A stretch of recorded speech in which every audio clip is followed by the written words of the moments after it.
Salt. Have you seen the latest paper coming out of the anti-salt gang? A study presented at the Dubai Cardiovascular Conference suggesting that a tax on salt can prevent heart disease. Have you ever heard of the old French expression, plus ça change, plus c'est la même chose? It means the more things change, the more they stay the same. And this paper is nothing more than a copycat of several similar proposals made over the years that are not only irrelevant, but hopelessly out of touch with the available scientific evidence. Proposals for all sorts of government regulations, taxes on salt, and even salt cap and trade have missed the key point. Salt is essential for life, and any reduction in our current levels of consumption will end up doing consumers far more harm than good.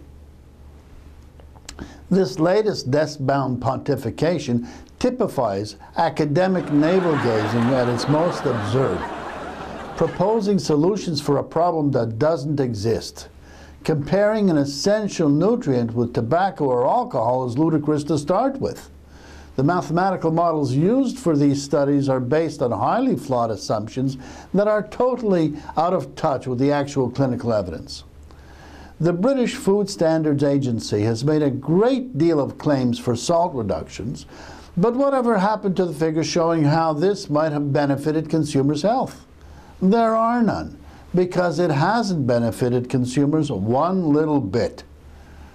The majority of peer-reviewed medical studies published in the last 2 years have warned against population-wide salt reduction, including the latest one that demonstrated that anyone who tries to follow the 2010 dietary guidelines for Americans on salt will end up with a highly unbalanced and nutritionally inadequate diet. These medical publications all state that if consumers reduce their salt consumption below current levels, they will experience increased morbidity and mortality by aggravating conditions ranging from diabetes to cardiovascular disease to loss of cognition.